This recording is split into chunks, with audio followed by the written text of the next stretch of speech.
नमस्कार दोस्तों, MT Hindi story में आप सभी का स्वागत है। आज की कहानी का नाम है हार की जीत। माँ को अपने बेटे, साहूकार को अपने देनदार और किसान को अपने लहलहाते खेत देखकर जो आनंद आता है, वही आनंद बाबा भारती को अपना घोड़ा देखकर आता था। भगवत भजन से जो समय बचता वह घोड़े को अर्पण हो जाता। वह घोड़ा बड़ा सुंदर था, बड़ा बलवान। उसके जोड़ी का घोड़ा सारे इलाके में ना था। बाबा भारती उसे सुल्तान कहकर पुकारते, अपने हाथ से खरहरा करते, खुद खाना खिलाते और देखकर प्रसन्न होते थे। ऐसा लगन, ऐसा प्यार, ऐसा स्नेह से कोई सच्चा प्रेमी अपने प्यार को भी ना चाहता होगा। उन्होंने अपना सब कुछ छोड़ दिया था, रुपया, माल, असबाब, जमीन, यहाँ तक कि उन्हें नागरिक जीवन से भी घृणा थी। अब गांव से बाहर एक छोटे से मंदिर में रहते और भगवान का भजन करते थे। परंतु सुल्तान से बिछड़ने की वेदना उनके लिए असहाय थी। मैं उसके बिना नहीं रह पाऊंगा। उन्हें ऐसी भ्रांति सी हो गई थी। वे उसकी चाल पर लट्टू थे। कहते ऐसा चलता है जैसे मोर घन घटा को देखकर नाच रहा हो। गांव के लोग इस प्रेम को देखकर चकित थे। कभी कभी कनखियों से इशारा भी करते थे, परंतु बाबा भारती को इसकी परवाह ना थी। जब तक संध्या समय सुल्तान पर चढ़कर 8-10 मील का चक्कर ना लगा लेते, उन्हें चैन ना आता। खड़ग सिंह उस इलाके का प्रसिद्ध डाकू था। लोग उसका नाम सुनकर कांपते थे। होते होते सुल्तान की कीर्ति उसके कानों तक भी पहुंची। उसका हृदय उसे देखने के लिए अधीर हो उठा। वह एक दिन दोपहर के समय बाबा भारती के पास पहुंचा और नमस्कार करके बैठ गया। बाबा भारती ने पूछा, खड़ग सिंह क्या हाल है? खड़ग सिंह ने सिर झुकाकर उत्तर दिया, आपकी दया है। कहो इधर कैसे आ गए? सुल्तान की चाह खींच लाई। विचित्र जानवर है, देखोगे तो प्रसन्न हो जाओगे। मैंने भी बड़ी प्रशंसा सुनी है। उसकी चाल तुम्हारी मन मोह लेगी। कहते हैं देखने में बहुत सुंदर है। क्या कहना, जो उसे एक बार देख लेता है उसके हृदय पर उसकी छवि अंकित हो जाती है। बहुत दिनों से अभिलाषा थी, आज उपस्थित हो सका हूँ। बाबा और खड़ग सिंह दोनों अस्तबल में पहुंचे। बाबा ने घोड़ा दिखाए घमंड से, खड़ग सिंह ने घोड़ा देखा आश्चर्य से। उसने सैकड़ों घोड़े देखे थे, परंतु ऐसा बाका घोड़ा उसकी आंखों से कभी न गुजरा था। सोचने लगा, भाग्य की बात है, ऐसा घोड़ा खड़ग सिंह के पास होना चाहिए था। इस साधु को ऐसी चीजों से क्या लाभ? कुछ देर तक आश्चर्य से चुपचाप खड़ा रहा। इसके पश्चात हृदय में हलचल होने लगी। बालकों की सी अधीरता से बोला, परंतु बाबा जी, इसकी चाल न देखी तो क्या? बाबा जी भी मनुष्य ही थे। अपनी वस्तु की प्रशंसा दूसरे के मुंह से सुनने के लिए उनका हृदय अधीर हो गया। घोड़े को खोलकर बाहर लाए और उसकी पीठ पर हाथ फेरने लगे। एकाएक वो चक्कर सवार हो गए। घोड़ा वायु वेग से उड़ने लगा। उसकी चाल देखकर, उसकी गति देखकर खड़ग सिंह के हृदय पर सांप लौट गया।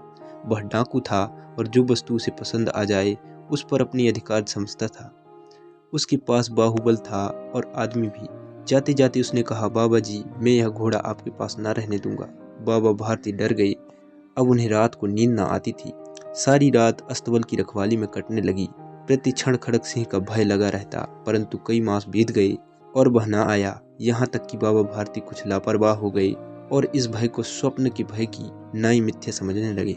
संध्या का समय था। बाबा भारती सुल्तान की पीठ पर सवार होकर घूमने जा रहे थे। इस समय उसकी आंखों में चमक थी, मुख पर प्रसन्नता। कभी घोड़े के शरीर को देखते, कभी उसके रंग को, और मन में फूले न समाते थे। सहसा एक ओर से आवाज आई, ओ बाबा, इस कंगले की सुनते जाना। आवाज में करुणा थी। बाबा ने घोड़े को रोक लिया। देखा एक अपाहिज वृक्ष की छाया में पड़ा कराह रहा है। बोले, क्यों, तुम्हें क्या कष्ट है? अपाहिज ने हाथ जोड़कर कहा, बाबा मैं दुखियारी हूँ, मुझ पर दया करो। रामाबाला यहाँ से 3 मील दूर है, मुझे वहां जाना है। घोड़े पर चढ़ा लो, परमात्मा भला करेगा। वहां तुम्हारा कौन है? दुर्गा दत्त वैद्य का नाम आपने सुना होगा, मैं उसका सौतेला भाई हूँ। बाबा भारती ने घोड़े से उतरकर अपाहिज को घोड़े पर सवार किया और स्वयं उसकी लगाम पकड़कर धीरे धीरे चलने लगे। सहसा उन्हें एक झटका सा लगा और लगाम हाथ से छूट गई। उनकी आश्चर्य का ठिकाना ना रहा जब उन्होंने देखा कि अपाहिज घोड़े की पीठ पर तनकर बैठा और घोड़े को दौड़ाए लिए जा रहा है। उसके मुख से भय, विस्मय और निराशा से मिली हुई चीख निकल गई। वह अपाहिज डाकू खड़ग सिंह था। बाबा भारती कुछ देर तक चुप रहे और कुछ समय पश्चात कुछ निश्चय करके पूरे बल से चिल्लाकर बोले, जरा ठहर जाओ। खड़ग सिंह ने यह आवाज़ सुनकर घोड़ा रोक लिया और उसकी गर्दन पर प्यार से हाथ फेरते हुए कहा, बाबा जी, यह घोड़ा अब ना दूंगा, परंतु एक बात सुनते जाओ। खड़ग सिंह ठहर गया। बाबा भारती ने निकट जाकर उसकी ओर ऐसी आंखों से देखा जैसे बकरा कसाई की ओर देखता है। और कहा, यह घोड़ा तुम्हारा हो चुका है, मैं तुमसे इसे वापस करने के लिए ना कहूँगा, परंतु खड़ग सिंह केवल एक प्रार्थना करता हूँ, इसे अस्वीकार ना करना, नहीं तो मेरा दिल टूट जाएगा। बाबा जी आज्ञा कीजिए, मैं आपका दास हूँ, केवल यह घोड़ा ना दूंगा। अब घोड़ा का नाम ना लो, मैं तुमसे इस विषय में कुछ ना कहूँगा। मेरी प्रार्थना केवल यह है कि इस घटना को किसी के सामने प्रकट न करना। खड़ग सिंह का मुंह आश्चर्य से खुला रह गया। उसका विचार था कि उसे घोड़े को लेकर यहाँ से भागना पड़ेगा, परंतु बाबा भारती ने स्वयं उसे कहा कि इस घटना को किसी के सामने प्रकट न करना। इससे क्या प्रयोजन सिद्ध हो सकता है? खड़ग सिंह ने बहुत सोचा, बहुत सिर मारा, परंतु कुछ समझ ना सका। हार कर उसने अपनी आंखें बाबा भारती के मुख पर गड़ा दी और पूछा, बाबा जी, इसमें आपको क्या डर है? सुनकर बाबा भारती ने उत्तर दिया, लोगों को यदि इस घटना का पता लग गया तो वो किसी गरीब पर विश्वास न करेंगे। और यह कहते कहते उन्होंने सुल्तान की ओर से इस तरह मुंह मोड़ लिया जैसे उनका उसमें कभी कोई संबंध ही ना रहा हो। बाबा भारती चले गए, परंतु उसके शब्द खड़ग सिंह के कानों में उसी प्रकार गूंज रहे थे। सोचता था, कैसे ऊंचे विचार हैं, कैसी पवित्र भाव है। उन्हें इस घोड़े से प्रेम था। इसे देखकर उनका मुख फूल की नाई खिल जाता था। कहते थे, इसके बिना मैं रह ना सकूंगा। इसकी रखवाली में वे रात दिन सोए नहीं, भजन भक्ति न कर रखवाली करते रहे, परंतु आज उनके मुख पर दुख की रेखा तक दिखाई न पड़ती थी। उन्हें केवल यह ख्याल था कि कहीं लोग गरीबों पर विश्वास करना ना छोड़ दें। उन्होंने अपनी निज की हानि को मनुष्यत्व की हानि पर न्यौछावर कर दिया। ऐसा मनुष्य मनुष्य नहीं, देवता है। रात्रि के अंधकार में खड़ग सिंह बाबा भारती के मंदिर पहुंचा। चारों ओर सन्नाटा था। आकाश पर तारे टिमटिमा रहे थे। थोड़ी दूर पर गांव के कुत्ते भौंक रहे थे। मंदिर के अंदर कोई शब्द सुनाई न देता था। खड़ग सिंह सुल्तान की बाग पकड़े हुए था।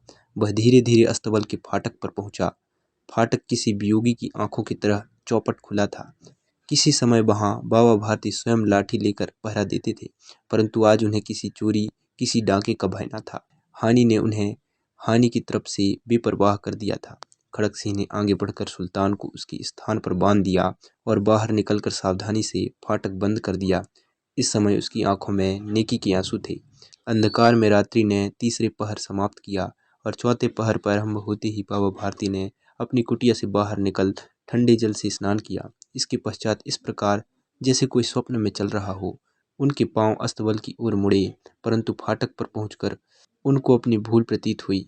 साथ ही घोर निराशा ने पापों को मन भर का भारी बना दिया। वे वहीं रुक गए। घोड़े ने अपने स्वामी के पांवों की चाप को पहचान लिया और जोर से हिनहिनाया। अब बाबा भारती दौड़ते हुए अंदर घुसे और अपने घोड़े को गली से लिपटाकर इस प्रकार रोने लगे जैसे बिछड़े हुआ पिता चिरकाल के पश्चात पुत्र से मिलकर रोता है। बार बार उसकी पीठ पर हाथ फेरते, बार बार उसके मुंह पर थपकियां देते और कहते थे, अब कोई गरीब की सहायता से मुंह न मोड़ेगा। थोड़ी देर के बाद जब वह अस्तबल से बाहर निकले तो उनकी आंखों से आंसू बह रहे थे। ये आंसू उसी भूमि पर ठीक उसी जगह गिर रहे थे जहां बाहर निकलने के बाद खड़ग सिंह खड़ा रोया था। दोनों की आंसुओं का उसी भूमि की मिट्टी पर परस्पर मिलाप हो गया। दोस्तों, अगर आपको ये कहानी अच्छी लगी हो तो लाइक, शेयर और कमेंट कीजिए और ऐसी ही नई वीडियो के लिए चैनल को सब्सक्राइब कर लीजिए।